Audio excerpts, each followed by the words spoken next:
Your city, your podcast.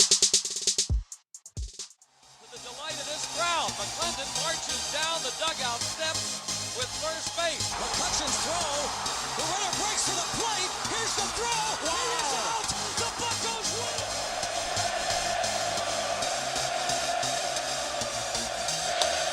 That ball's hit well to left center field. Back toward the track. And that ball is gone. You are listening to the North Shore 9 podcast. Follow them on Twitter, Instagram, and Facebook. Also, make sure to watch NS9 Live every Thursday on Twitch and help support by becoming a patron. Let's go Bucks!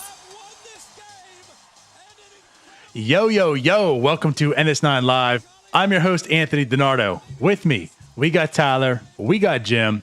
It's Thursday night. What's up, fellas? Yo. Yo. What's going on? Not much. I just got back from looking at Christmas lights. So it's been a joyous night for me.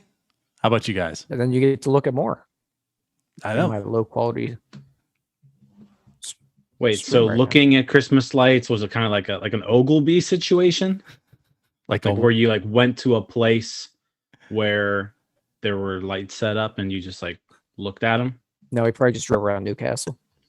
Newcastle, yeah. No, there's like this street down here in Jacksonville where everyone like decorates. It's like a big thing. So we went and saw it. I mean, I don't know. To me, it is what it is. It appeased the wife. She wanted to go, so we went. But I got home at like 8:54. Not lying. Were you like, albeit, I'm not the reason we're late. Yeah, you're like, we need to get home to a podcast. No more Christmas lights. Unfortunately, and we only saw half of them. There's two sides on the street. We didn't go on the other side of the street because it takes forever. Do you have to like do you walk down the street? No, you drive, but you could walk faster. Okay. Probably better off finding a place to park and walking it. Got it. Yeah, it's all done. I mean, like there's literally like lights hanging like in the street. I mean, it is nice, but you know, you've seen it once. You've seen it.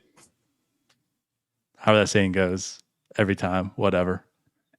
And it's probably like 70 degrees. Oh, it was 80 today. I mean, it's 65 here. So. No lie. That's true. It's actually pretty warm here. Right. By the way, shout out. Hey, Dave. Welcome back. Welcome back, Vinny. What's up, guys? Before we go any further, so I just want to make a quick announcement here too. Now that we're bringing that up here. So one thing I'm going to say is we've been streaming onto Twitter basically since like our existence of streaming. As of the new year. So for everyone listening, everyone watching, we are going to be off of Twitter. So that's why I made that message the other day. Follow us on YouTube. If you want to continue following us, which I mean, you can already. But we're going to be on YouTube. I'm not going to say exclusively. We'll be on Twitch also per se, but not on Twitter anymore. So go ahead and follow us. Subscribe to our channel. It's, of course, North Shore 9. Go subscribe to us, and you can catch us live every Thursday, as you do now. And, of course, whenever the hell we decide to stream all the other shows on YouTube. So make sure you subscribe. News to me. Put on those alerts. Oh, we've been talking about it, Tyler. I missed that memo. That's when you turn the alerts off on our group chat. Dude, I look down and there's 40-something messages. Like, you know how Jim was the other day? I mean, there shouldn't be so many bad tweets on Twitter then. That's true. But well, the other day I felt like Tyler because like I didn't check my phone for like 2 or 3 hours and I looked down and yeah, there was like 40-something messages. I was just like, oh, this is what Tyler feels like when he's at work and he can't get to his phone. Yeah. Right. Except this time it was me sending the messages because we were making fun. I don't even know who. We make fun of a lot of people. Usually each other. A lot of times Ryan. Yeah. And no, Anthony, we are not deleting our account. Sorry. It's not time yet. So speaking of work, I do have a question for you guys that I realized today while I was eating lunch at work. I realized watching someone else, I have never in my life sent food back at a restaurant? Never ever. Never. And I watched someone do this and I was like, I've never done that before. I don't care if it's the worst meal of my life. I'm just going to put a napkin over it and put it back in the middle. So I'm one of those people where, like, if I don't like the thing that I ordered, like, that's on me, right? That's my fault that I ordered it and I don't like it, right? Like, I'm not going to send something back because I don't think it tastes good. Like, I don't know. I feel like that's just me. That's on me, right? Well, yeah. I will say though, like if I'm at a steak, like at like a steakhouse, and I'm like ordering a really nice steak dinner, right? And I order the steak medium rare, right? And it comes out medium well. Like I'm not paying that much money for a medium well steak at a really good steakhouse. So it depends on what I'm doing. Like, I will send back the medium well steak when I want a medium rare. But if it's just something, I'm gonna eat that $40. What if it's more than 40? Like, what if we're talking about like an $80 steak? I'm not doing that. Like, I'm not doing that. Yeah. I've never ordered an $80 steak in my life, so it's not a problem. Like, if I'm getting if I'm getting a good steak and I order it medium rare and it comes out medium well, I'm sending that back. But if it's something where like, oh, you know what, I don't really like the way this burger tastes or something, that's on me. See, I'm at the point now though where I go to the same places. So the bartender usually knows if I put my napkin over it and just don't eat it, something was wrong. I just won't mention it. So a couple times they have been like, all right, well, what happened? Like the one time I got chicken wings and they tasted like dog shit. She's like, yeah, we found those at the bottom of the freezer today. Well, thanks for serving. There's a reason that's the reason I ate my one wing and then put it right back in the middle. Yeah, this is. I know Bernardo sends things back. No. Bernardo does not send things back. John Quill sends them back for him. Actually, neither. So I'm kind of like with Jim, where I mean, of course, for one, if I order, like I want to go, just I don't know, off the wall and get something different. That's on me if I don't like it. You know what I mean? But what I will say, so there's something to that also. I'll answer your question first, and I'll send back another question. But I really don't send a whole lot of stuff back either. You know, like even if it's drastic, like how Jim's saying too, which most cases those type of restaurants really don't screw it up. So you probably don't send much back anyways. That's why, like, never. I'm not gonna say I've never done it, right? But I rarely ever do it. I can't even tell you the last time I have done it. But if it's something that's extremely wrong, I'll send it back. But so to answer your question, that's that. Let me ask you another question too about this. I'm also the type, maybe this is why I don't send a whole lot back. If I find something I like at that restaurant, that's probably like the only thing I ever eat there. Like I like a number of things, right? But if I go to this restaurant and something looks good to me and I order it and I like it, that's what I get every time for the most part. I'll get different things at different restaurants, but it's like when I go to that restaurant, that's the only thing I get because it's like I know they can do that and it was good. So I'm gonna keep getting that. I can find a hair in my food and I will just not send it back. No, I'll just not eat it. Well, no, I won't eat it. If you know one thing about me, I don't want any more food after that anyhow. I skeeve hair. Oh my god. I don't want just hair. If I see a hair like on the desk that ain't mine, I might vomit. Hair to me is disgusting. Like loose random hair. If Bucko Mike were here, he'd say that I find hair in all my food just because it just falls out of my beard, probably. We do have some comments though. Dirty face. So Dave says his wife does that all the time. It drives him crazy. Vinny says only circumstance for him would be if they burn something or get his order wrong. And Anthony says overcooked, maybe undercooked, definitely. Nope. You know what? If it's my soda you know what I do? doesn't have bubbles, I'm gonna need a new one. Drinks to me is different. Soda. I'm getting a beer. True. No, undercooked. I just asked for a box and take it home and toss it in the air fryer. But you ordered it to eat. Like you're hungry now. Like, what if you want to eat? What if you want to eat there? Yeah. I don't go to fancy places, and if I did, they wouldn't screw things up. Yeah, but you go to a place because you're hungry, and then you can't even eat it. So you don't take any, like if that was the case, right? Never. If the case was you ordered chicken and it wasn't cooked, you would just tuck your tail between your legs and say, well, I guess I gotta go home and eat this. No, actually, I would just leave it there because undercooked chicken gives me it's like hair to you. Okay, so then why wouldn't you send it back? Right, so why wouldn't you be like, couldn't you just say, cooked?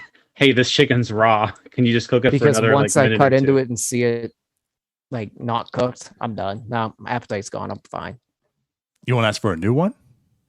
Nope, I'm not hungry anymore. Damn, get a refund, a rain check, a beer, something. I am extremely particular on chicken. If I break that thing in half and it's not stringy, I don't want it. But you don't want compensated for it. You're just going to take an L. Nope. I'm going to eat it. It's on me. I should have went home and cooked. Well, man, I'm opening up a restaurant and I'm inviting nothing but Tyler. Right. Just feed him undercooked chicken all the time. Right. I argue with people all day. I don't want to argue with people when I'm eating. Well, I feel like if you have a raw chicken in front of you, it's not really arguing. If you're like, hey, my chicken's raw, can you just toss this back on the grill or whatever for another minute or two? There's also a little pettiness that if I took one bite out of it and the waitress has to walk back with my full ass plate, your food sucks.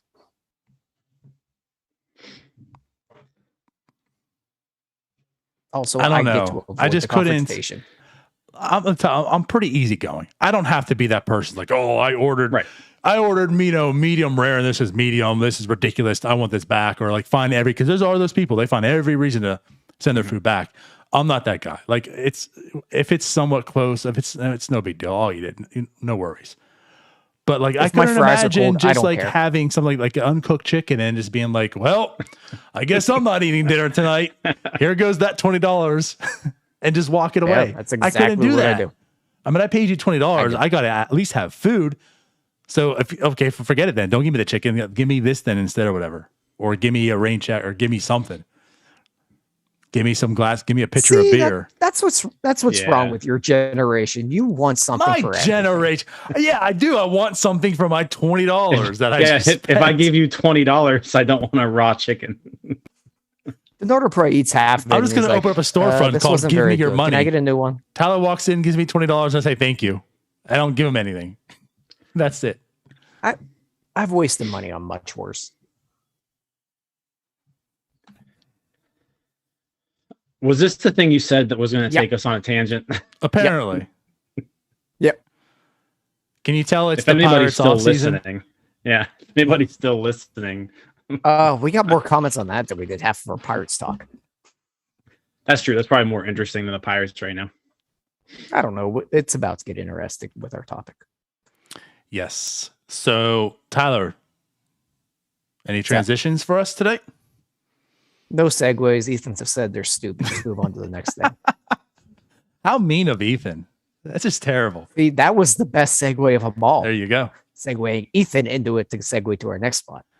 So I guess some news and notes to touch on here. Not a whole lot, obviously, but one thing is we can talk about a minor league pitching coach. Joel Hanrahan has decided to not continue his relationship with the Pirates as a minor league coach. He's stepping away. He's going to pursue other opportunities, which apparently there's something in the works. Don't know what it is yet. But now for one, right, we're starved for baseball news. There goes Tyler. See you later. I'm here. We're starved for baseball news, starved for Pirates news. So, of course, something as minuscule as a minor league coach becomes a big thing. That was a talk of Twitter yesterday. So what are our thoughts on the Pirates no longer having Joel Hanrahan?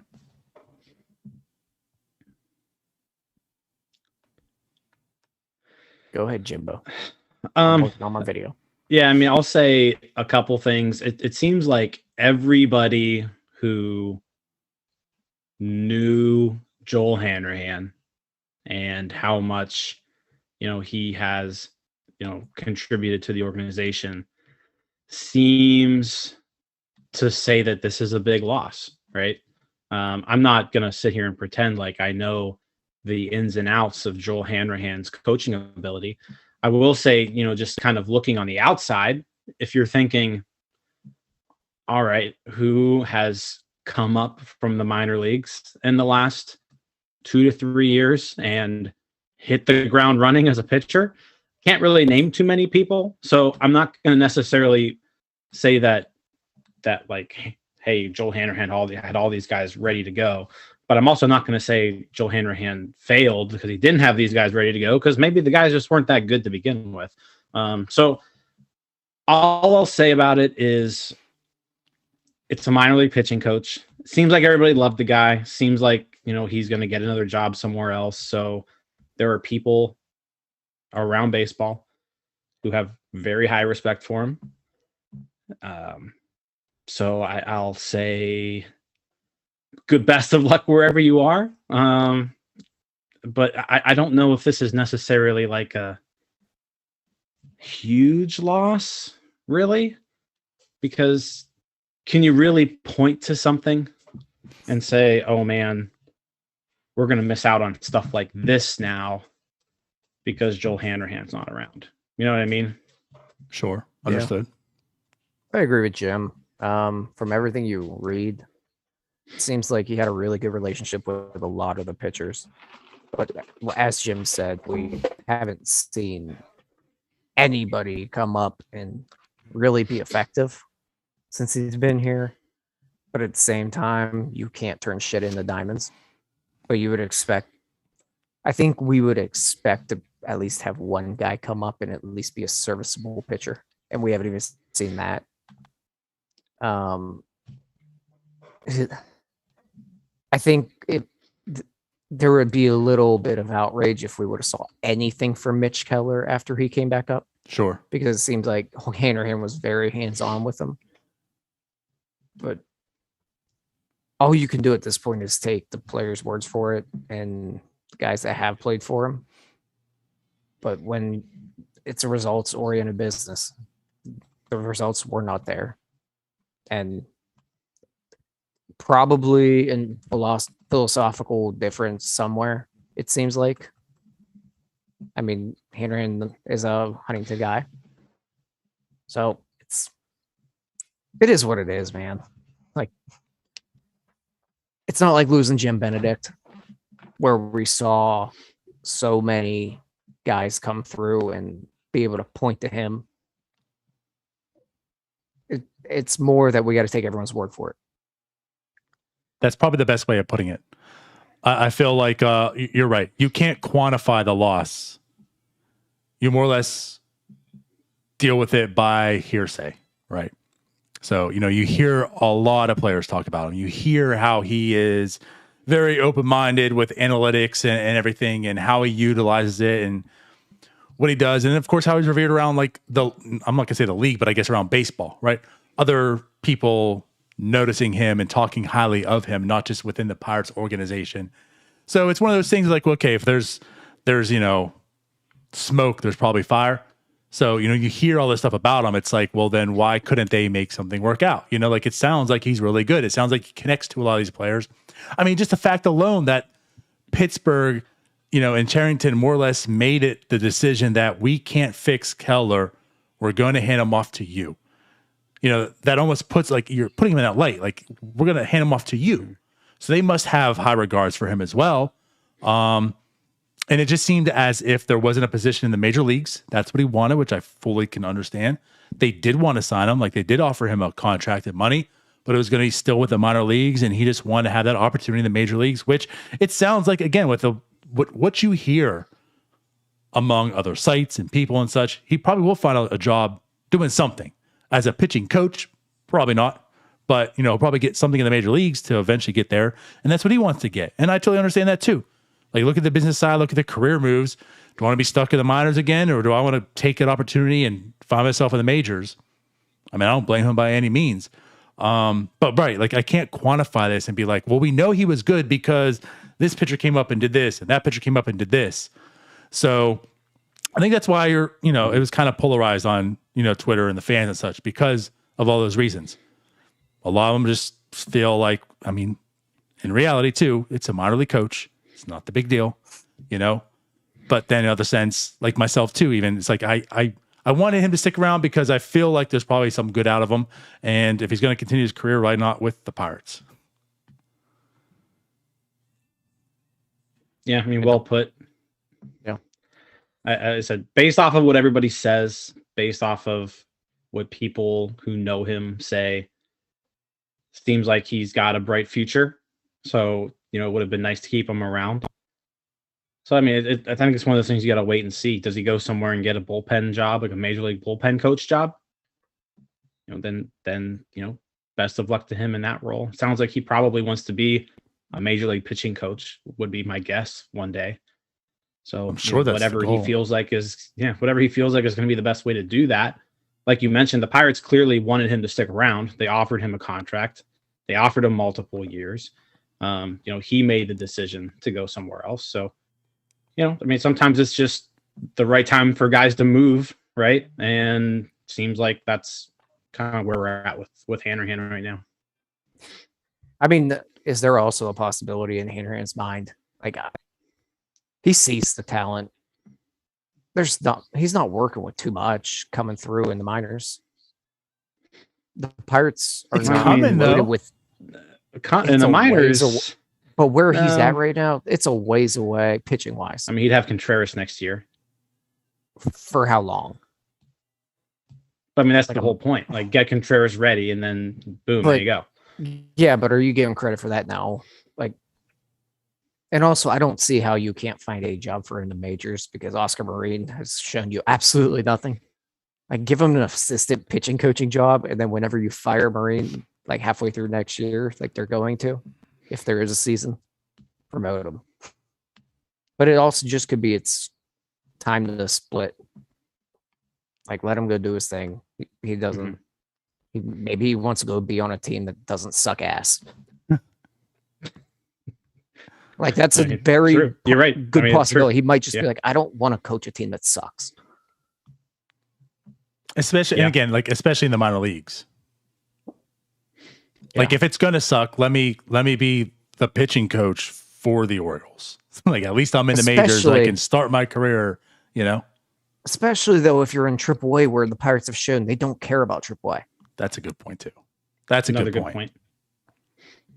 Yeah, like he'd almost rather have him in Altoona if that's where your prospects are going to be. I feel like that role that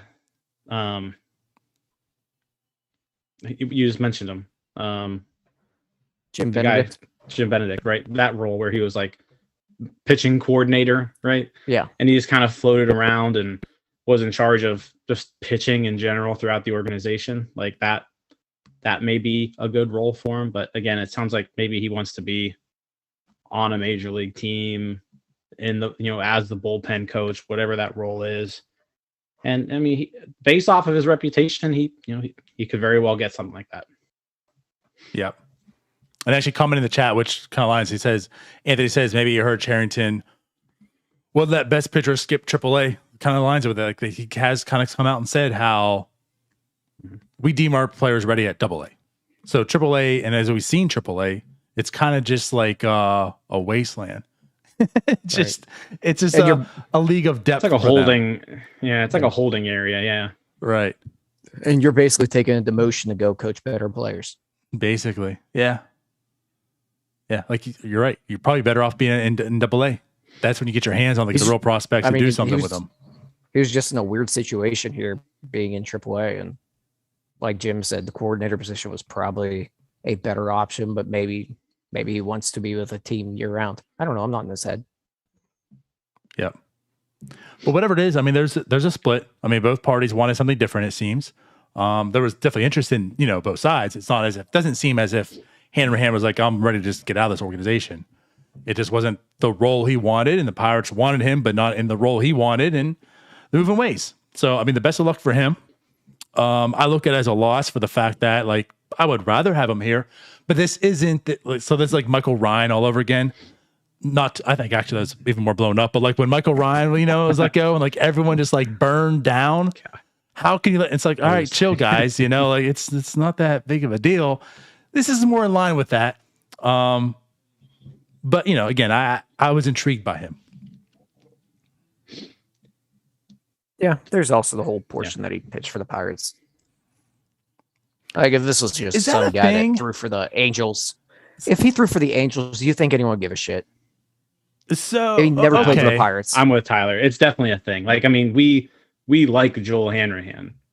Like we remember him very fondly here. He put up some great seasons. So I think, there's definitely some of that. Like if Joel Hanrahan wasn't Joel Hanrahan, and like you said, if he never pitched for the Pirates, and we were like, oh, you remember that pitcher who pitched for the Nationals, right? for a little bit, like you remember that guy? Like we lost him, But no, the fact that he was a Pirate, he was an all-star closer. Yeah, I mean, that's driving a lot of this. Okay. The media knows him too. Like the Pittsburgh sports media wouldn't know your prototypical AAA pitching coach as well as they do Joel Hanrahan. That makes sense.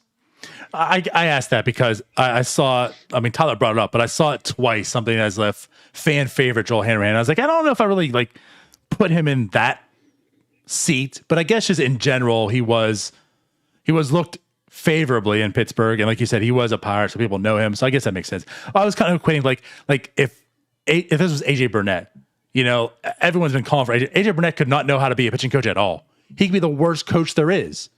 But everyone wants him to be the pitching coach because he's AJ Burnett. He's loved, right? He was the pitcher. So everyone's like deeming. So if like this was AJ Burnett, I could see that comes in. I guess that's what I question. I was like, I don't know if I put like Hanrahan in the whole like fan favorite thing. But what Jim, you said does make sense. He's recognizable. You know him. You wouldn't know XYZ player who pitched for Montreal back in the day. Like if Houston Street was the AAA there you go. pitching coach right now. Yeah. Nobody gives a shit that he left. Right. I guess that makes sense. Yeah. Yeah, we wouldn't have talked about Houston Street for 10 minutes. Great fantasy player. When I used to rock with closers, I picked them up a few times. So I think that's kind of where we're at. Hit the ground running. He was closer's rookie year, wasn't he? He was like drafted as a closer. I don't even know if he was in the minors at all. He may have been like a straight to the majors guy. Can you imagine if Jason Grilli would have been the AAA pitching coach? Outrage of him leaving. I only say that just because people seem to love Jason Grilli, and I despise that human. See, I don't. I don't know. I don't. I do. Well, when he compared himself to Jesus that one time. Exactly. So, okay. But I mean, he basically wrote a book. He wrote a book about like how great of a person he was. My favorite part of that book was whenever like he was comparing himself to Jesus, and he's like, and also that summer I stepped on a rusty nail. Like, yeah, same thing. All right. So, anyways, we'll move on. Guy. But so girls thought he was cute. Enough of that. I guess so we can get into the next thing. Are we done with Hanrahan? Pirates are we? I don't know if Pirates are, but he's done with them. Yeah, we're done. Okay. So we ran a poll today. And it was something actually I think it was something we've talked about before a little bit. Something I was thinking about recently. And then there was an article today in The Athletic by a writer that I'll keep nameless, more or less stating how like it took Huntington, 7 years from the time of his rebuild, basically to like win again. Was it 7? Could be off. 6. 6 years? Okay. Yeah. So it was more or less like if it took him 6, then we should more or less I'm not quoting here, but more or less allow Competitive in 4. Cherington like 7 to 9 years, right? 7 to 8 years, something like that. So yes, someone put the name in the comments. It is that person. Okay, so for one, that just seems asinine to me. However, 2, the thing we've talked about, and I put a poll here, who do you feel inherited the better organization, right? Not just team, but organization. Was it Neal Huntington or was it Cherington? And the reason I say that too is because why would we afford Cherington like 7 years for this rebuild? Why would you allow any GM 7 years for a rebuild? And then at the same time, I think it's debatable, and we'll debate it now. But like, if you feel Cherington inherited a better organization, why should he be allowed even longer to make this team competitive? So I don't know where we want to start here. Do we want to start with that article? Do we want to start with, should we allow Cherington 7 years to turn this club around? Yeah, let's start there. Okay, let's do that. And the quick answer is God, no. Just absolutely not. If we're in, you know what? I'll give them benefit of the doubt if they suck in 2023, because who knows what happens with this year? It's going to be a mess. If they suck in 2023, they need to at least be like watchable at that point. They're not going to. You can't be losing. I'm talking about 2023. You cannot be this bad again. We can't have 4 straight years of being a bottom 4 to 5 team in baseball. Right. Like at that point, your guys should be coming up. And if they're not by that point or they're failing, you're failing.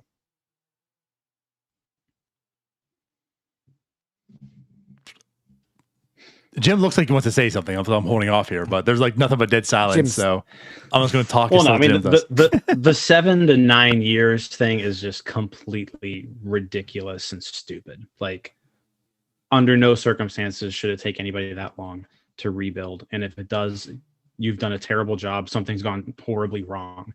I mean, you could even say Neal Huntington 6 years, right? That he took. He probably was like 2 years later than he should have. It's just he made some really, really bad trades in his first couple of years.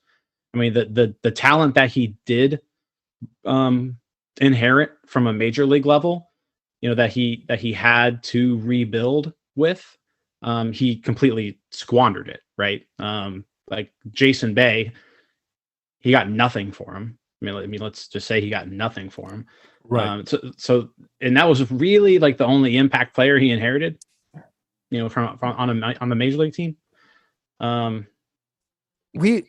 other part of that was an era where teams were trading a lot more for that's fair, slightly above average players. Yeah. So like an true. Xavier Nady, for example. Yep. No one cared about prospects. That looked like an absolute haul for Xavier Nady. Yeah. So Turned like out crap.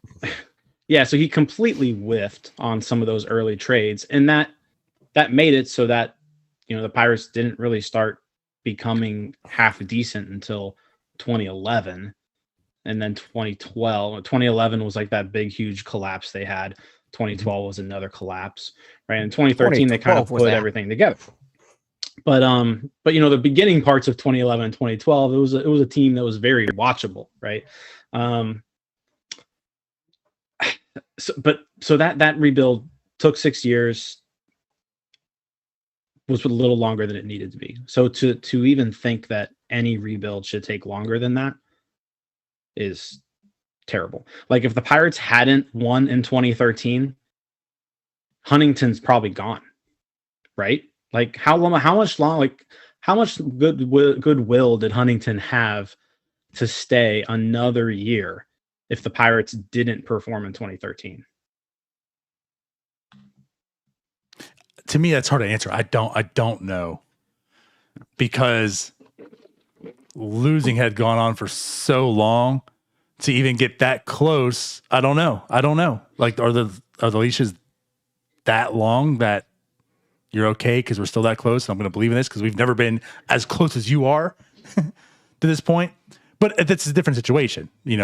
On most teams, you're correct, Jim. I just don't know with this organization at that time. Yeah. If that is a definite answer. I think at that point, if they fail in 2013, Huntington is fired. And I'm just racking my brain around all of the failed trades that he made, like Freddie Sanchez. Alderson was terrible. Jack Wilson. Jeff Clement was terrible. Jason Bay. Everyone was terrible. Xavier Nader. Everyone was terrible. You get on a list, they all sucked. And at that point, his drafting hadn't been good. 2011, I mean, you look at 2011, Pedro looked like an absolute bust. McCutcheon, if he doesn't sign that extension, is probably on his way out. Neal Walker at that point wasn't the Huntington guy, but I mean, Neal Walker at that point is probably traded. yeah, Like you're probably if you don't win in 2013, are you starting a whole other rebuild at that point? Like that's what you're gearing up for. And if you fail, then do you just tear it all down again and try again? Yeah, literally every trade he made failed up until 2013. So to just kind of ties back to the whole point, like this, what kills me about this is, and the reason I bring it up as well, is because I feel like there's this like civil war brewing among Pirates fans right now. And the civil war is be good, stop sucking, right? And then we'll keep sucking because you need to rebuild. And so now we have this writer talk about, he's even going above and beyond all these other people, like, oh, well, 7 years is fine. Like that makes sense. And the reason that you have this whole class of people that's saying we need to speed up and not suck anymore is because you have players on this current Major League roster that are becoming free agents, and those years, if you want to keep continuing to not be good. And if you're going 7 years, you're going to have these minor leaguers coming up soon, and then they'll be gone. Like we're going to be talking about the Pegueros being traded by the time they're ready to compete in that time frame. So it's like, so that's why this is like just so mind boggling to me, is because like this is very relevant right now among like Pirates fans, I feel, because there's so many of them that are very split on, as we keep talking about, like this should be a more competitive team this year. You really have no need to keep going on tanking. And I say tanking because this isn't any attempt to be competitive this year, what they're doing. Like it's a full blown, clearly stating we are tanking. We are going to be bad. And I don't get it, And then again, there's people who feel like, no, that's the right path. Like keep doing it, keep building those prospects, keep building the pipeline. So that way you do become good in 24, 25 and such. So just to tie that all together, you know what I mean? Like, I don't understand why Bernardo, we're even, go back to your point. If we're talking about 7 years, O'Neal Cruz is a free agent. That's what I'm getting at. Like, go past O'Neal Cruz. I brought up Peguero. Like, we're talking about 7 years Peguero. is just an absolutely asinine. Right. That doesn't make any sense. We're talking about these are like, we're talking about this draft class basically being here like 3 years after that. They had already been here for a few years. If we're talking 7 years, like Bubba Chandler's in the major leagues. That's when you're talking about being good again. What are we doing? 7 years from now, like Nick Gonzalez is in his last year of his contract. Nick Gonzalez is a free agent next year. Roansy Contreras and O'Neal Cruz are gone. Well, mind you. So right. Also understand that 7 years aren't like from today. Like we're already like into year 3 now, whatever, right? So, but still, like what you do have is, so they're not free agents, but they're coming up on that time frame of we need to trade them because they're going to be free agents, Yeah. They're in that 1 to 2 year window where it's like, all right, it's time to now trade Peguero because he's going to be a free agent. I got reactionary, and when I read that, I thought 7 years from now. But still, I guess that makes more sense. But you're still talking about 5 years. You're still talking about too long. 2027, 2026 of like trying to compete again. Yeah, I mean, 7 years would be 2026. That would be the 7th year. Right. And so like that would be bad. That would be bad. Right. Peguero makes his leap in 2023. It's time to trade him now. We've all said, like we all three believe that the trajectory towards competitiveness should start next year. It doesn't seem like the Pirates are doing that, right? So that's delaying it to 2023. So you're thinking 2023 trajectory starts going up, right? 2024. So 2023 is your 2011. 2024 is your 2012. Now 2025 is your 2013. Right? Yep. 2025, your young guys have been in the majors for a year and a half to 2 years. They've made all the adjustments they need to. Brian Hayes is in his 4th year. So that's really that's where it's looking like this rebuild is kind of taking an aim towards, is that 2025 year, which is year 6. I mean, that's the same as Huntington had, right? Yeah, there we are, year 6. Cool. So then, good. So now let's spin this, because now let's talk about that. So what got me again is the fact that, so if we're going to say Huntington was, given 6 years, it took him, then, Cherington having 7, like, why is that out of the question? Why shouldn't we, allow that? And so let's think about this. So we are in like year 3 of this rebuild. We talked about this a few times already. Now we have a little more information. Now we have some better evaluation of the players that Cherington has inherited and such. So let's discuss, do you believe that Cherington had a better situation, or do you think Huntington had a better situation coming into this organization? I think it's a very legit argument. And I think that also can help determine why that article makes no sense.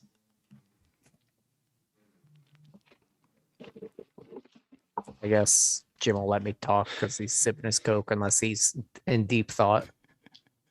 Now you can go. Is the Coke fizzing? Does it have any bubbles left, or we just in the back? There's a few bubbles left. All right, good. A few bubbles. I was going to say that poll surprised me, but it really didn't, because we know where Pirates Twitter seems to be at this point, and it's very, very pro Ben Cherington. But the poll wasn't very pro Ben Cherington. I mean, it was pretty much 50-50. I know, and I felt like it should have been Neal Huntington. It took over a much, much worse situation in my brain. And the reason I say that is I don't know if people thought about it as all the things that Huntington had to take on, because whenever he took over, there is no analytics department with the Pirates. They were archaic in everything. They had no reach in Latin America. They got lucky and signed Starling Marte for pennies. He took over a team that was basically in 1950. As I'm guessing, Louisville just gave up an ace. Pay attention, Jim. So when you look at it, not just with the players that he had, because you could argue that maybe Huntington had a little bit more, and there is an argument to be made that teams were just handing out prospects at that point in trades. But Ben Cherington didn't acquire, the cupboard was not there when he got here. There was some pieces in the majors, and we've seen him go on to succeed. And I think it's very similar as what he had talent-wise when he got here as Huntington, but Huntington had to overcome so much just in terms of the entire organization being an absolute pile of dog shit. To put it politely.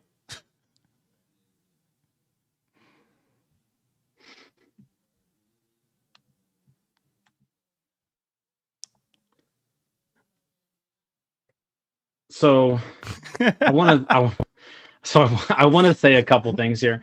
And I want to start with, I think everything Tyler said makes sense. And I lean towards his way, but I think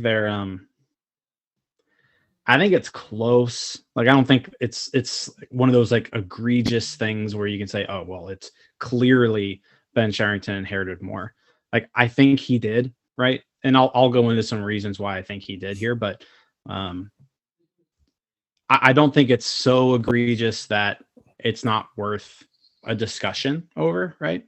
I want to point out some players who were in the top 10 prospect list when Neal Huntington took over.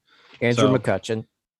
Let's talk about the other top 10 prospects, though. Brad Lincoln, All right. Neal Walker, Brad Corley, outfielder Steve Brad Pierce. Corley, pitcher Duke Welker, shortstop Brian Bixler, outfielder I missed that Jamie guy. Jamie Romack. Shelby Ford was the number 6 prospect in the organization. Shelby Ford. Daniel Moscas, who pitched 2 years in the bullpen, basically. Brad Lincoln. The right year. Yeah, Am I crazy? I'm looking at 2008, which would have been, yeah. I looked at a different list earlier. Moscas, Lincoln, Pierce, and then there is Neal Walker and then Andrew McCutchen at the top of the list. So those top 2 were, those hit, right? But like the rest of that list is terrible. I mean, half of those guys didn't make the majors.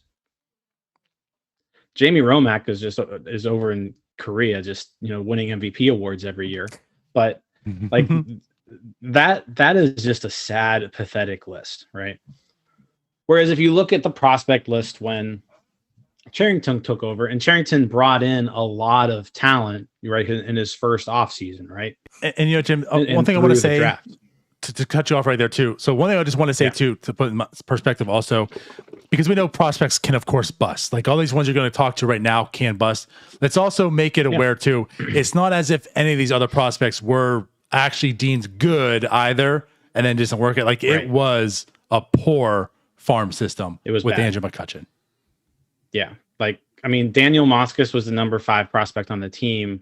And at this point, we all knew Daniel Moscas was a bust. We knew Daniel Moscas was a bust as soon as he was drafted.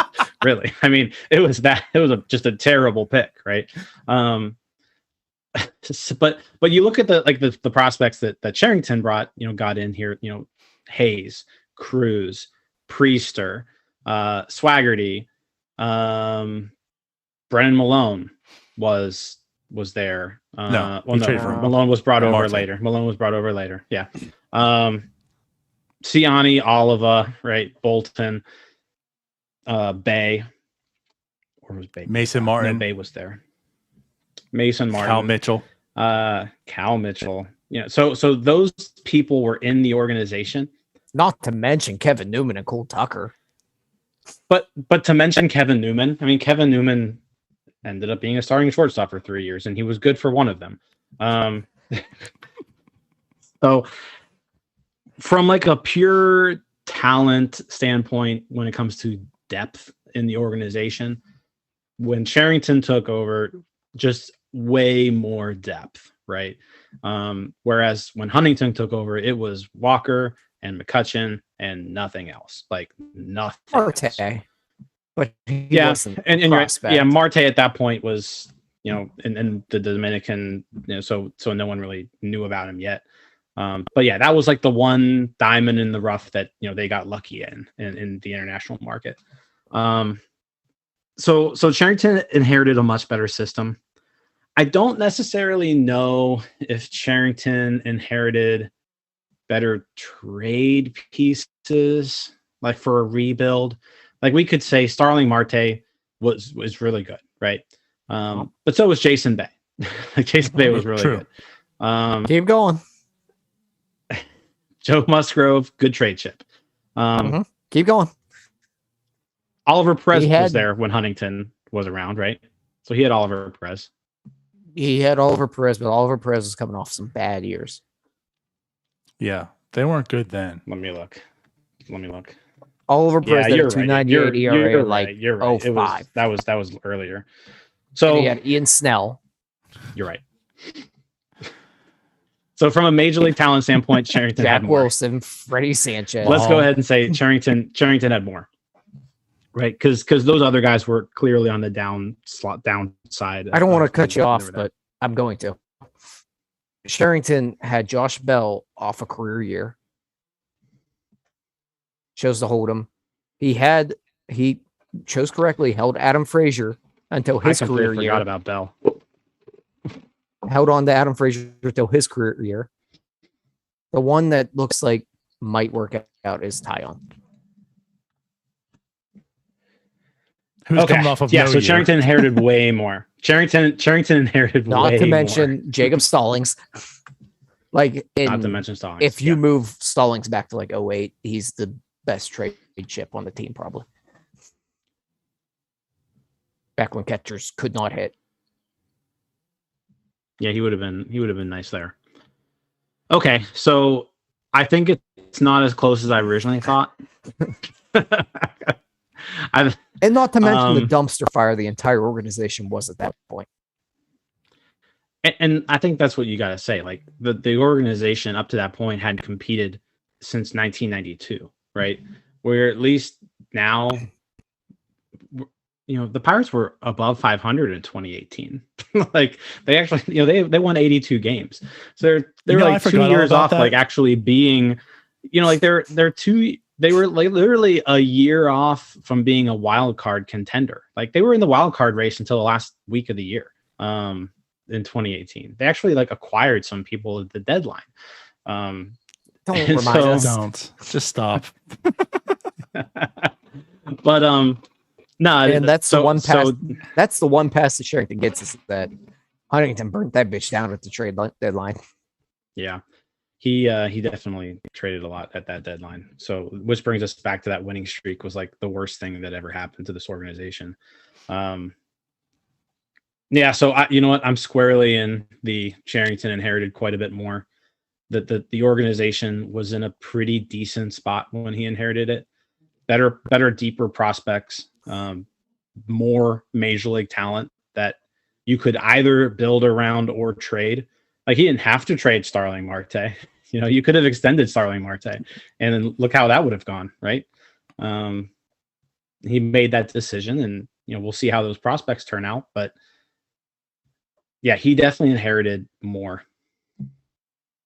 Now that I kind of I'm seeing all of this. And I do agree with that. I really do believe. I mean, you say it's close. This is definitely something that's debatable. I mean, it's not just so egregious, I feel, where we shouldn't even talk about it and discuss it. Because I think the biggest thing is Andrew McCutchen. I mean, the biggest difference in the two was you had a superstar in one. The other one, you have a lot of depth, but no stars. And that's still somewhat of a plague in the system. What stars? He's got Brian Reynolds. Okay. So the thing with Brian Reynolds is he's still never going to put up like an Andrew McCutchen type. I'll say that. I guess, but he's putting up like top 10 in the MLB years. He's good. He's good. Yeah. And I'll put this way too. I don't know if you could have said Andrew McCutchen was going to give you Andrew McCutchen until he did, So maybe Brian Reynolds does become that. Like maybe Brian Reynolds one day becomes what Andrew McCutchen was as an MVP type of player. I don't know if I very much foresee that. He's a very good player. But Andrew McCutchen definitely was a superstar. He was a superstar. He had that. Yeah. I mean, over a 5-year span, he had 34, a 30. That depends on which is still more than what war. Like his average is still better than what Reynolds did this year over a 5-year span. Over that span. So that's kind of what I'm getting at. Like I get your point, Tyler. I do. I don't know if I even myself look at Reynolds as Kutch at all. They're just not in the same stratosphere. He is very good. But again, Huntington acquired a star, but he had like nothing after that. Luckily, he got Marte, who was a really, really good player, right? Came up through the system. They had Walker and such. But I just feel you're correct. Like Huntington took over this organization and there was nothing there. Yes, he failed a lot of trades, but like he really had to build up that club through the drafts and everything like that. Whereas when Cherington came in, and this is why I really want to talk about this, because yes, Jim brings up 2018. Thank you once again, Jim, for reminding us about Chris Archer. But I just feel we talk about perception, we talk about the fans. I feel everyone gives so much hate to Huntington and what he did that it is just assumed, right? Everyone talks about how Huntington left this organization a disaster. So Cherington must have come in with nothing because of Huntington. You know what I mean? Like I feel the Huntington hatred is putting on these blinders and making the assumption that Cherington took over with garbage. But in reality, Cherington took over with some talent. You talked about Musgrove.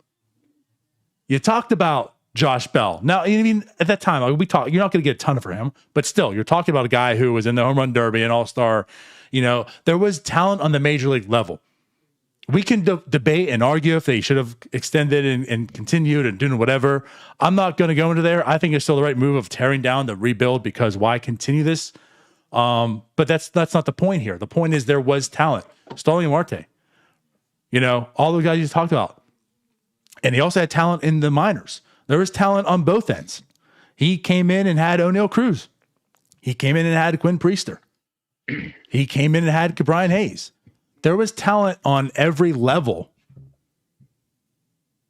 that he was gifted to take this over. So I'm not the believer of Cherington took over a dumpster fire and thank God, let me praise Cherington and thank God he's turned this around. He was actually put in a pretty good situation. We've talked about his faults. We've talked about what he has excelled at in doing so. Again, not the argument. To me, it's very clear that Cherington took over a much better organization than Huntington when he took over.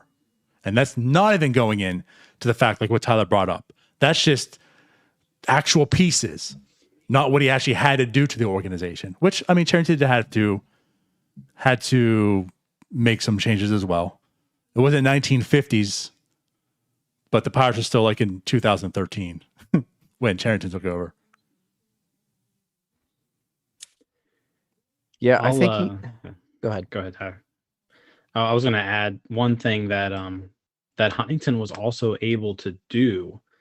That little talent that he did inherit, he identified it and he locked it up, right? So that's one thing that we know that Huntington was able to do. He extended McCutchen, he extended Marte. We can talk about how he also extended Polanco and Tabata and Harrison, and maybe those didn't work out as well, but I don't really think any of those crippled the franchise. No. Right. So, but Huntington was able to go out there. He identified the people that he wanted to lock up, and he got it done. We've yet to see Cherington be able to do that. Now, I'm sure Cherington would like to extend Reynolds and Hayes, right, and Cruz. Like, I think those are probably the three guys right now where it would make sense to say, hey, let's see if we can lock these guys up. And so far, we haven't seen that happen. Now we're 2 years in, right? It could still happen, but that is one thing, you got to kind of give Neal Huntington credit for. He identified those guys. He locked them up.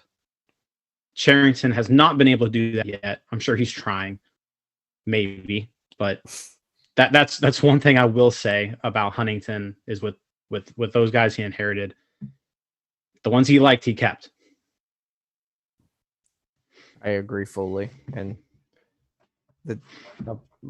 one of the differences it seems like we're seeing with Cherington right now is if they're not one of his guys, it doesn't seem like he wants them.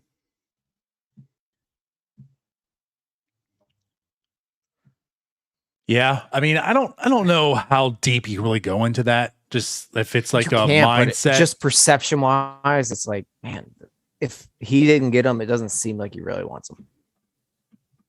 Yeah. Well, I think you also have to think the guys he also didn't get have been around. We've seen them, right? So if you're thinking, is he keeping Colin Moran or is he keeping Yoshi, right? He's keeping Yoshi. Well, it's because we've seen Colin Moran for 4 years now. We kind of know what he's doing. That's kind of how I feel about it.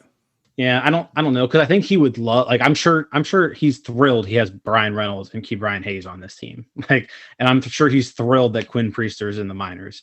I don't really think he like. Or is he? Maybe that's why he's dragging out this rebuild. I don't know. Maybe. Yeah. So now he has an excuse to get rid of them. Do you remember like a year ago when I said wait until we're going to turn on him? Yeah.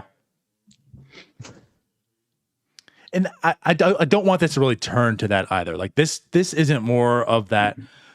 What I'll say to Jim's point too about the extensions, like that's true. However, I'm not ready to like grade and tie that into the Cherington area yet because it is just year 3. You know what I mean? because that hasn't happened yet. I'm not going to say, well, we don't know if he can, and I'm going to like slight him for that. It's just in the situation they're at, it's not that big of a deal as of yet. Now, for 2 more years into it, and he still isn't, then we can really start talking. But again, with the information we do have currently now, which is more information we had last year when we talked about this a bit, I think, again, with the Huntington situation, which actually, by the way, a couple comments here. So Dave says Cherington is better at drafts than he is at trades. I mean, so far he's proven that. Has he? I mean, well, I won't say proven it. So far he's done it. So I think what you can say is he was kind of gifted Nick Gonzalez falling to him the first year. We didn't think Gonzalez was going to stay there that long, but then Baltimore and Miami did weird things, and boom, there you go. Nick Gonzalez is there, right? And Nick Gonzalez looks like he's going to be a really good hitter, right? And then he got blessed with the number 1 overall pick, right? And I will say this with the number 1 overall pick, he was able to utilize that. He had a great plan, right? The plan was, let's utilize this pool of money that we have to acquire as much talent as possible. And he pulled it off perfectly, right? I mean, absolutely no complaints with the amount of talent he was able to bring in. Overstatement. In last year's draft. I mean, it was perfectly executed. Whether those guys pan out or not, it really is a moot point. He was able to acquire talented guys into this organization, right? Now we need to develop them, right? But there's no question that he executed last year's draft perfectly. And I don't know if we ever said that about Neal Huntington. I don't know. I think you can go back and look at it's through a different lens, but the Pirates hadn't drafted a guy like a Pedro Alvarez, a Boris Client, demanding a lot of money. I mean, hell, we look at the Josh Bell Garrett Cole draft where he just dished out a ton of money. Mm-hmm. So I think you could argue that that's probably the closest. We probably said it about Huntington. But again, you could argue, I mean, when they drafted Pedro Alvarez, there was a debate. Do you take Pedro Alvarez? Do you take Buster Posey? Okay, throw that out the window. Let's just look and at a year. And one of the years where he was going all highly projectable arms, and he drafted a Tyler Glass now and Nick Kingham, and everyone's talking about all the arms he acquired in this organization. Yeah. But hindsight, so these didn't pan out, right? Which could still happen here. But that seems to be a major development issue that Huntington had, so we'll see with Cherington. And you're going to have that with high school arms in general. They're probably going to be your most volatile prospects because they're so far away and there's so many things that can go wrong with them. And they're so just not polished to begin with. And I mean, if you're a high school arm and you can't develop a changeup, then boom, you're a reliever. If your command, so if you're a high school arm and your command isn't perfect, then boom, you're a reliever. And those are things you don't really identify until maybe years 3 and 4 in the minors. So, yeah, high school arms, you got to stockpile them because you don't know who's going to hit. Yep. And one thing too, I want to talk about like the drafts because you're kind of comparing them also. Like you said, the Cole, Josh Bell, that's probably the closest. But what I want to say is the parallels. Like what helped the Pirates was, of course, there's no cap. The Pirates did spend money in the draft. Can't argue that, right? When it came to the draft, they spent money, they invested into it. So that's what enabled them to go ahead and get Josh Bell. When a lot of teams were turned off because he wasn't going to sign, the Pirates were like, here's a blank check. Let's get you over here and make it happen, right? So then he signed. Cherington couldn't do that. But in the same sense, Cherington was able to play the system, the new current system. That's how he was able to acquire these because there's a cap, because it's a slotted system and such, right? He was able to do that because in reality, if this draft was 2007, those guys that he got in the second, third round and such, they would have been taken because it wouldn't have mattered. It wasn't as if like, well, we can't sign him. The Yankees would have came in and been like, all right, well, here's $3 million. No big deal. Anybody could have gone over slot and there's just no. Right. So slot was a recommendation. Yeah. Right. So like where Neal was able to play the system back then, because they could just give out money and the Pirates did it. Cherington played the system now because teams weren't able to throw out money. And so he was able to accomplish what he accomplished this time. Yeah. And I think that's why I was going to jump in and say that after you mentioned Cherington playing the system, Neal kind of did the same thing. Mm-hmm. It's just that it didn't work out in the same way, or we don't know yet, but we know that in Neal's case, it probably wasn't, the most optimal, I guess, results. It's yet to be seen with Cherington. Right. For sure. Yeah, that's why I don't want to put the cart in front of the horse though with Cherington, where we're all like talking about how great his draft was. We talked up so many of Huntington's drafts, I feel like. And maybe that was just us being at a point yes and no. See, I don't know, because there was still, again, like the Will Craigs and Cole Tucker. That was later than that, though. But it still was a draft. It still was a draft by him. Yeah, we're not there with Cherington yet. We're only 2 drafts in. And that guy's, who I'm talking about, year 7. He might be drafting some right fielder that hit 240 with 40 bombs at Kent State. Right. Because he's close to the majors. So Huntington's first 2 picks, first 2 first rounders was Pedro and Taillon, right? Tony Alvarez or Tony Sanchez. Sanchez was in there. Sanchez was 9. Taillon was Sanchez 10. Cole was 11. So it was Alvarez, Sanchez, Taillon. Yeah. Cole 13 was, I don't know. Tony Sanchez was a bad pick. And like we all knew that from the get-go. I think Pedro Alvarez was somebody who, everybody liked the power. He had huge bat. So I'm not going to fault that pick, just like for where it was. And then the Taillon pick too, like we were the whole time was like, okay, is it going to be Taillon? Is it going to be Machado? Taillon or Machado? And so like I'm not going to fault him for making either of those 2 decisions, because that was something that baseball people had kind of were debating anyways. Mm-hmm. Sanchez was a bad pick. I don't think Cherington has like flopped a draft yet, where based on the information we have now was a right. Yeah. Right. Whereas the Tony Sanchez pick at the time, immediate flop. Right. Yeah. So I don't know. I don't, again, it's early on in Cherington's career here. So, it's hard to say, okay, well, he's good at this, he's bad at this.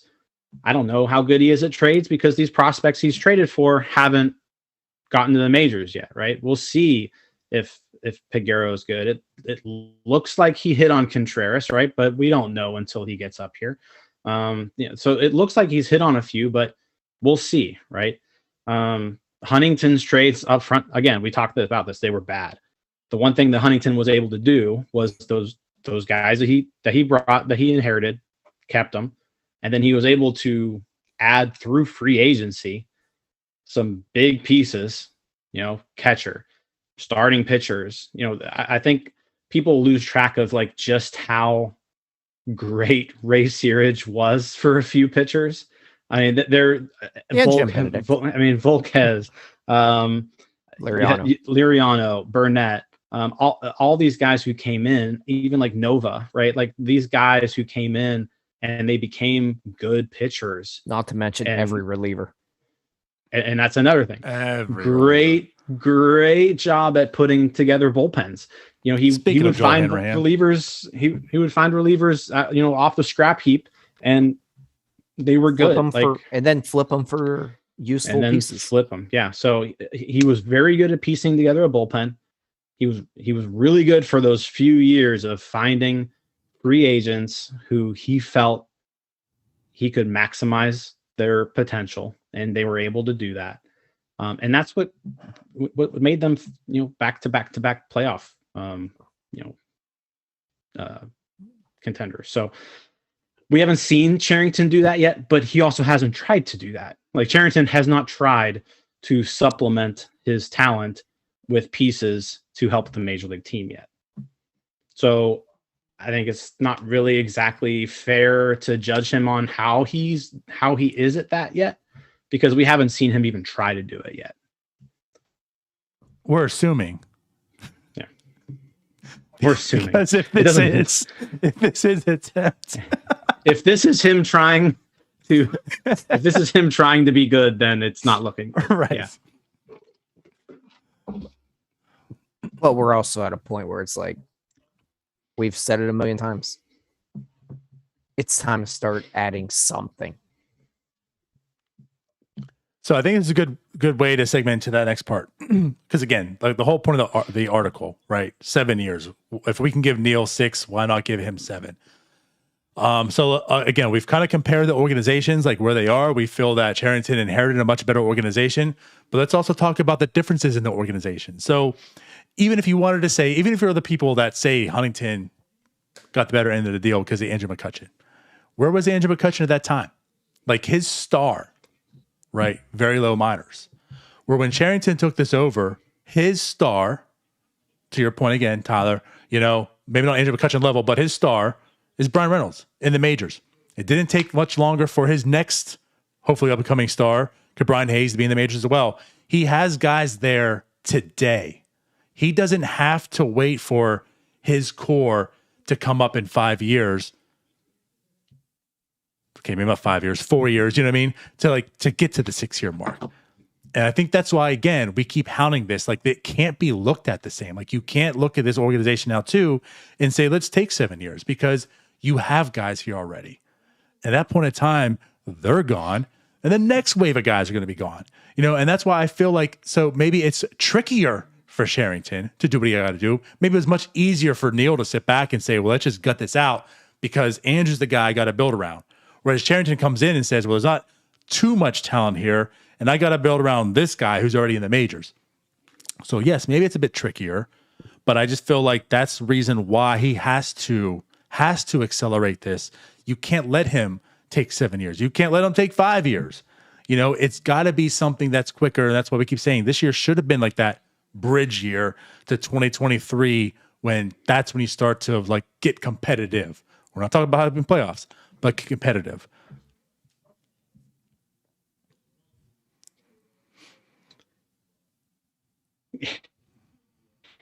Yeah, I mean, and I don't know how many times you guys say it. We're all disappointed that next year doesn't seem like it's going to be anything different from the last 2 years. I mean, unless they're planning on adding more people after this lockout is done. I mean, we're looking at another 100-ish loss team, in my opinion. And I don't know how much more of that the fans can take. And I know you don't necessarily make decisions around fans, but like at some point, you've got to start not rebuilding anymore. Like you need to stop rebuilding and actually build, right? And we're this is just extending the rebuild process another year, which again brings us to our conversation we had a few weeks ago. If you're extending this another year, then what do you do with Brian Reynolds? So it's just, I mean, disappointing that it seems like, we're pushing this out another year. So I think from a fan perspective, I think as Pirates fans, we're at a point where we don't want to hear about windows and why something like the article that got written kind of turns a lot of people off so much, is because we heard about windows with Huntington based upon let's say the Rays, where it was a continual like trade them. We just don't want to hear about that. We just want to be good now. And I think we're just kind of tired of hearing all of it from, I guess, everyone at this point. I'm just trying not to get angry about it all because it's just baseball, as Ethan says. But at some point, like people like me and you guys are going to stop tuning in every night. And what the hell are we doing here? So like, I don't know. I don't know if this is like a PSA to fans or whatnot, because I hear you, Tyler, and I know I hear that everywhere. But at the same sense, I just don't get worked up over it. And I just feel like at the same point too, like that's just, it's GM talk for the most part. Like, yes, some are a little bit different than others, and some will say things, but overall, no GM says anything. You know, and I just feel like, so it was Huntington then, Cherington now, whoever the next guy is, and the next guy after that, like in a nutshell, they're all going to say the same thing, just in a different way, right? In their own style and personality. So it's almost as if like, I get it, but at the same time, fans listening, like, just stop caring so much about what they say, because none of them are saying a damn thing at all, ever. And they never will. Let me rephrase everything I just said, because I'm trying to watch this football game right now because I have Tyreek Hill and I'm Pay in the fantasy attention, playoffs. Tyler. So I'm kind of busy, like trying to do both here. What I meant to really say was that whenever Huntington was here, what we kept hearing was you need to keep trading to be like the Rays to maintain a long window. So Okay. a guy like an Andrew McCutcheon, a guy like Garrett Cole, they got to keep being traded like the Rays do. And I feel like at some point we bought into that. And now we're at a point where we're talking about smaller windows of this group coming up, and then we're going to have to sell them off. And then we're going to have to rebuild again. And I think we're all just tired of it. Like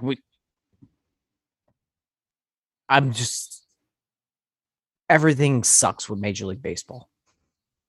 That's where I'm at. There's Everything the sucks. Tyler I've been waiting There for. is no He's back. baseball. There's no baseball coming back. We're probably going to miss a year, which is probably for the best. So we don't have to watch this shithole team play again. I'm going to lose my fantasy playoffs, which is the most important part right now. And God hates me. That's it. If you would return your food, things would go well for you. And This is why you're the slight negative part I part. want to bring up here.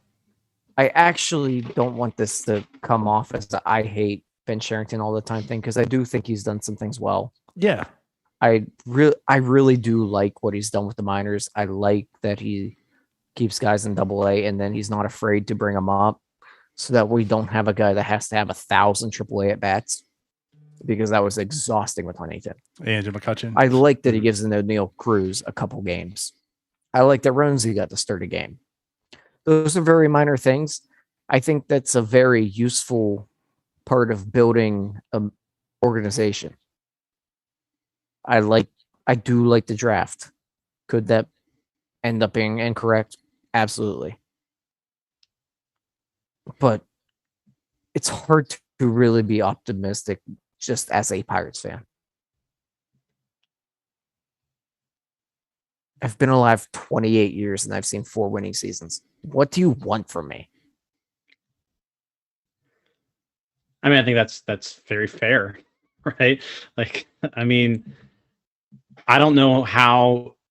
I certainly am not optimistic about this team. I don't know if I will ever be until they show me a reason to be optimistic. And it's fine to be optimistic. I have no problem with it. But yeah, right now things aren't looking great. But to go to what you said, I don't want this to be like I hate Ben Cherington podcast, because what he has done as far as the sheer amount of talent he has just brought into this organization has been very impressive. Like, it's been impressive. This is probably the deepest farm system in baseball. If it's not, it's a top 2 or 3. And now you're starting to see the top, right? Whereas before it was deep. Now you're starting to see the top of the prospect list shaping up to include players who have superstar potential, right?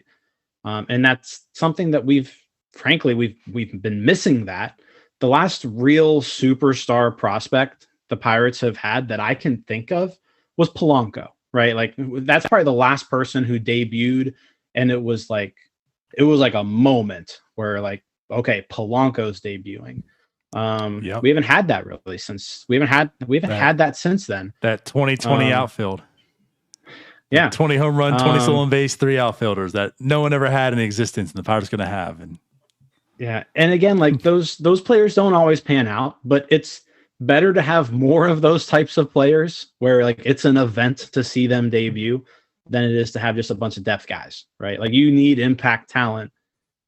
And it seems like the Pirates have a decent crop of prospects who are capable of being that, which is good to see. Yeah. Yeah. And I don't know, like, I know a lot of Pirates fans are like this. Okay. I'm not going to put words in your mouth, but the whole, like, I'm not optimistic until they make me, the whole like, whoa, Pirates, it's the Pirates, so I can't be. I mean, things are just what they are. I'm not optimistic on this year by any means. I'm optimistic in the organization right now. Yes, you are correct, Jim. Like where this organization was, albeit again, we talked about, right? He inherited much better players. Those players enabled him to trade off and get these pieces. We talked about the trades. A lot of them are very underwhelming in our eyes, but there's still pieces that have helped build this entire organization up. Could they have been better? Potentially, right? I mean, we have a Marcano in our system where maybe don't take Marcano and take another prospect that was available. That's our perception. Maybe Marcano works out and then Cherington is a genius. We'll find out. We have been underwhelmed with some of the trades. However, all the trades have been high risk, high rewards. Trade a guy and get like 4 or 5 in return. So, it's like the odds of people catching on are greater, right? So he has done a lot of good stuff. I definitely get that. We are just down on some things with him, but overall, I'm neutral. I just feel, again, he gets a lot of praise solely because of who the old person was. And I feel like he's different. It's a clear rebuild. He's doing it. And there's a lot of, oh my God, Cherington. It's like, all right, pump your brakes a little bit. But what I'm starting to see too, again, I talk about this Civil War, is I want to say in like maybe the past 3 months, I've seen a lot of hatred for Cherington. And I think we have to speak to all 3 of us. Like we're nowhere near that. Yes, we're certainly down. We have our critiques on him, but this isn't as if Cherington's trash and he's got to get out of here and he's not man for the job and whatnot. He has done some phenomenal things so far in the draft, right? What we can see. To me, the trades have been a bit underwhelming. We can't really grade international just because it's been so weird since COVID. That will be coming up here shortly. Next month, we'll start having international signings to see what happens. But yeah, like in his overall thing, some things are good, some things not so good. But to me, I'm somewhat neutral on him. I think the Pirates will be good. I just wish they would be good sooner than what I feel like he's going to make them good in. I feel like a lot of the hate that you see is a lot of like scorned lovers from that have been around Twitter since the like 2011 through 2015 phase of look at how great this prospect is. Like, oh my God, Gregory Polanco is a top 10 prospect in baseball, and we've heard it all. And we've got the new crop of Pirates Twitter that have just joined, and they're telling us how great this crop is, and we're like, we've seen this movie before. We don't need it again. Yeah, could be it. I mean, I think. Welcome to the Thunderdome. Twitter is in its second phase of Pirates rebuilds. That's a good way of putting it. I think there's something to that. There's generations of Twitter, and we've now in the second generation of Twitter. Yeah. You've got the Twitter accounts who were around in 2009, 2010, 2011. And I feel like the people who were around during that period are extremely jaded and just like hate themselves at this point. Whereas the people who got on in, maybe they got on in 2016, 2017, 2018, 2019, they haven't experienced just crushing defeat over and over again of their dreams like we have. So they're not really used to it. And let's be honest, Leonardo is one of these newbies. Why Yeah. am I a newbie? You did not live through that era. You got North Shore older 9 than did not you. join until like 2016. Yeah. Not on Twitter. My personal account was 2008. Yeah, but you weren't knee deep in Pirates Twitter. That's a different animal. Yeah, you weren't Pirates Twitter though. I wasn't in Pirates Twitter, but I followed you, Jim, way back in the day. I mean, not that you cared about me back then, but Yeah, but that was Little Jim. me. I mean, I don't think I followed you until like 2 years ago. but I'm talking about like personal. Yeah, well, of course, yeah. North Shore 9 existed in 2016, but like personally, I used to follow him. Like Mick Effect, I used to follow, and yeah, Rum Bunner back in the day, and DK back when you guys were like cool with DK. And But, to be fair, no, I Twitter think was part fun of back the then. divide, I truly do think part of it has to do with DK because he just flipped and everything seems to be sunshine and rainbows with Cherington. Or he tends to approve of his moves much more. And people that are fans of DK seem to subscribe to the idea that what Cherington has been done well. See, I don't think DK is. I think DK is definitely pro Gary Williams, right? That's first name.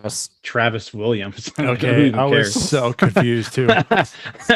Travis Williams, like he's pro Travis Williams. Gary Williams is the guy I think that does a podcast for him. Okay, No, I don't think that's right. No, so Travis Good Williams. So Travis Williams likes him, right? But I don't feel like DK's been like overly positive about Ben Cherington and what he's done. I mean, I feel like he's had fair coverage of like the actual organization since he's come on board. But he definitely likes Travis Williams more than he liked the previous guys. Coonley. Yeah. Coonley. Yeah, I mean, that could be it. I don't know if I Kyle Stark subscribe to that. Definitely Stark. What I'm saying is that DK does have a very good. He has a wide pool of Pittsburgh fans, and a lot of people subscribe to the same thoughts he does. So when DK is on his our city, not his type deal, people are up in arms about Bob Nutting. When he's going a little light on Ben Cherington, they're going to be a little light on him. And that's DK. People love him or hate him. Again, just to add my 2 cents on it. I feel like everyone hated Nutting before that, regardless. You know what I mean? Maybe he unified, but it wasn't as if it was like, oh, I should hate Nutting because DK says it. I mean, yeah, that was that fella can build an army. And again, and maybe you're right. All right, and I'll give you some credit to this, but I've always just more or less felt there's so much hatred towards Neal Huntington is what has sparked the love for Cherington. That's how I felt. Now, maybe DK helped that. Maybe. I'm just saying, I don't, it could have been, but that's just always been my feeling.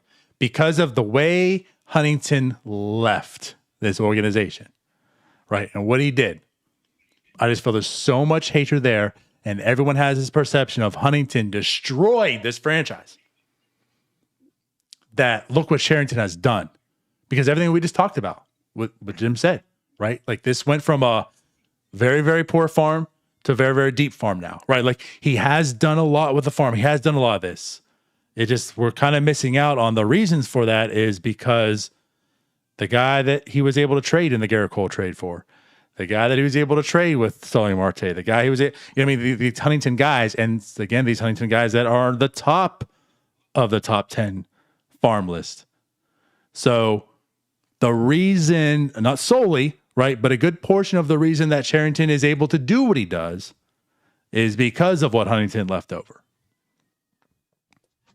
Right, wrong, or indifferent. DK posted so many times about the best management team in baseball. Wow, the so team did was Baseball good. America. I mean, they literally named them the best management in baseball. Yeah, sarcastically, he tweeted about them and their shortcomings. And Oh, I see what you're saying. whether he was right or wrong, he was not fond of anything Neal Huntington did. And there are plenty of articles out there not giving Neal Huntington any credit about what happened. And he has a massive following, which I really do think had something to do with a lot of the negativity towards Neal Huntington. And it could be right or wrong. Neal Huntington could go down.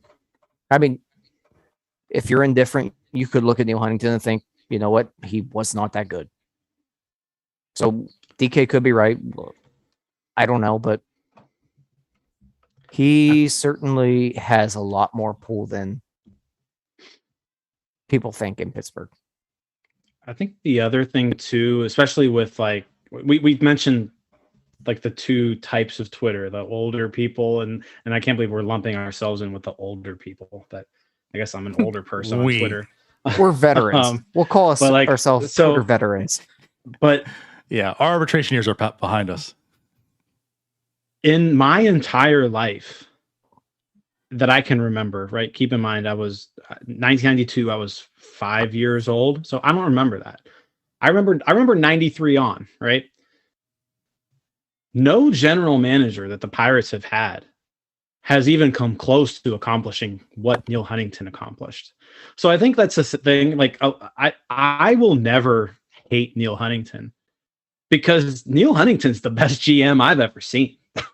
and I mean, I'm not saying that to be like, you know, he's good, but we've been to the playoffs 3 times in the lifetime that I can remember. And Neal Huntington constructed those teams. Right? I mean, Cam Bonifay didn't, David Littlefield didn't, Ben Cherington didn't, Neal Huntington did. And so I think I will never dislike Neal Huntington because my fondest memories of Pirates baseball happened under Neal Huntington.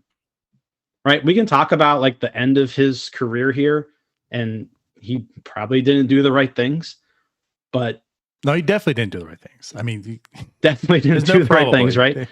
Right. Yeah, he definitely didn't do the right things, but the most fun I've ever had watching Pirates baseball, Neal Huntington was a general manager. Mm-hmm. And there's no question about it. I'm right with you. I think he gets too much hate. But again, the way he ended, and that's what you're going to, recency bias, that's what you remember. I shouldn't say we, but a lot of people, that's how they're going to remember him. Recency bias was the Chris Archer trade, right? And I get it. You know, we've said it time and time again. Before you guys came on and during, you know, I just feel like his contract was coming. They were like this transition phase. Let's kind of put the chips on the table and go for it. Because if I get Chris Archer, which again, he probably should have realized Chris Archer wasn't the guy to get, but if I put my chips on the table, get Chris Archer, extend this, I can get myself another contract. Maybe fed in too with the fans, right? We talked like you should never do that as a GM. Maybe he's fed in because everything about that was just uncharacteristic for him. But even in doing so, it's not as if he, you know, got Chris Archer and then said, let's really build upon this team. It was like, let's get Chris Archer and we're good. That's all we really needed. You know, so again, like the end of his tenure, I totally get it. It was not productive by any means. And he did set this organization back with that trade. But when you look at the overall tenure, it wasn't like it was all failures, just like Jim said. You know, he definitely had his shortcomings. He had some sorcery, as you talk about with the pitching, especially relievers. And overall, it equated to an okay tenure. It's got its good, it's bad, and it's ugly. Yeah, I think it's a good way to put it. It's just okay, which as Pirates fans is great because we're not even used to okay.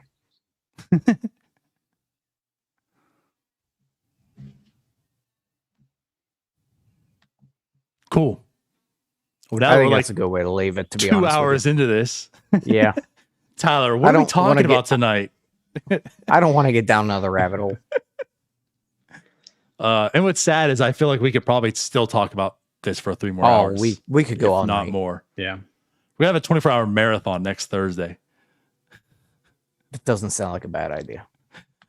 It's a very bad. Actually, we should do that, and then we'll just cut them up into 24 segments, and there's our off season. We're good. We got our podcast. Let's see. Well, you know what? Next Thursday is Festivus. We could have an airing of grievances episode. Ooh, we should have a power hour. That's the week after. That's New Year's Eve. I'm off both Fridays, so I don't care. New Year's Eve power hour time. We should do something. A power hour of Pirates highlights. No. That would take so long to put together. We're just gonna put on Pittsburgh Clothing Company and just watch the Pittsburgh sports highlights. A power hour of 90s boy bands. I'm gonna put us on the spot right now because it is Festivus. Let's go ahead and brainstorm it. We gotta do something next week about grievances. Let's have people send us or talk about the grievances or something. We'll figure something out. Sure, that'll be so hard to come up with. Very hard. All right, we'll end it there then. Yeah. Yep. So appreciate you coming on. So once again, go ahead, subscribe to our YouTube. Go follow us there.